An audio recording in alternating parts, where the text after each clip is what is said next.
Road to Success presentation is called Highlighted Perspective about Black Canadians Succeeding During Turbulent Times. It's going to be like an overview about the road to success. We're not diving into anything specific just because it's a large topic, and so that's my introductory message. How far do Blacks have to go to make progress? Well, that's an interesting question, because really there isn't any end point in life, right? So all progress moving forward has to be celebrated, and given that there's so much room for improvement within the Black community, I say the sky's the limit. We are in unprecedented times, and therefore there has been a shift in thinking and acceptance that this is a time to focus on how Blacks can improve and move forward in all aspects of society. Everyone, and I mean all individuals, institutions, organizations, governments, etc., are waiting for Black voices to express what progress really means to them. So how far do Blacks have to go? As far as they want to go. Next slide. Can you offer us some suggestions in terms of what we could do? Well, this is where I'm saying that everybody needs to give their voice to whatever cause that they can.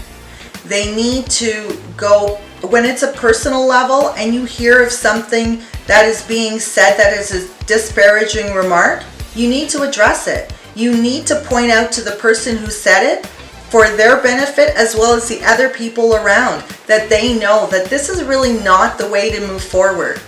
In terms of professionally, we need to keep applying to different positions. Yes, you're discounted, the door could be closed in front of you, but the more applications that they receive, the less opportunities they have to not take somebody new, to not look at it in a different way. In terms of the community, you need to go out there. Our voices need to be heard. Black voices for Black situations. It's important that the people who are having the situations speak up for themselves. So those are some of the strategies. Mostly it's just to get your voice out there. So if I look at the next question, it's why do Blacks need a strategy? Same thing about what I'm saying.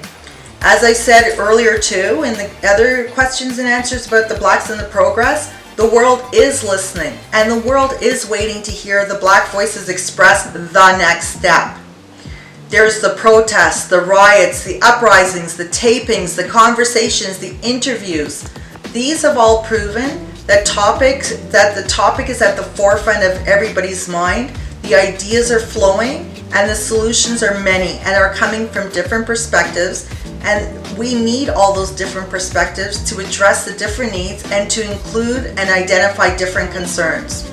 There can never be one size fits all for community action, especially for the Black community action. Therefore, one of the strategies that I think that needs to be embraced is that we need to move forward from just looking at disenfranchised community groups. Pain is pain. And the only way that we heal it is when we address it. So in our situation, I believe that we need to start moving away from the right or the wrong way to proceed. We just need to look forward, right? And that looking forward should be our strategy. So there are many community groups, many organizations and people who need help and assistance to move their plans and their agendas forward. So we need to volunteer our time, we need to give our expertise, and we need to put some actions behind some of the areas that a lot of people seem to identify that needs to be improved. Everybody's coming up with ideas, but they need to put actions behind it. So community, it means a feeling of fellowship with others as a result of sharing common attitudes, interests, and goals, and we need to keep that in mind. That's the ultimate strategy, is to give a voice to Black concerns and interest from Black people. Can you give us some suggestions about strategies in terms of, or at least give us one suggestion of a strategy that Blacks could face? So a strategy more so than making sure that your voice is heard. Okay, so one of the ways that I also think is through email. In this day and age, we have a lot of stuff going for us. So one of the ways that we have is we can make connections.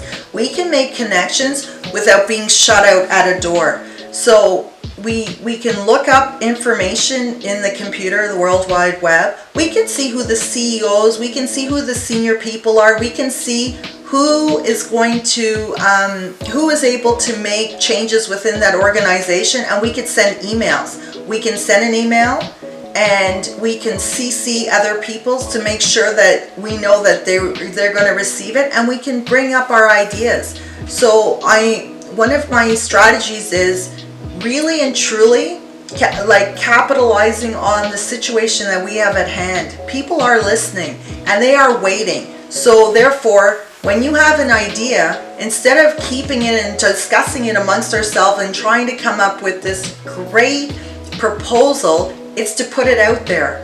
And unfortunately, we might not see the ownership of that idea, but it's important to put it out there more so than taking ownership of holding it and leading it through.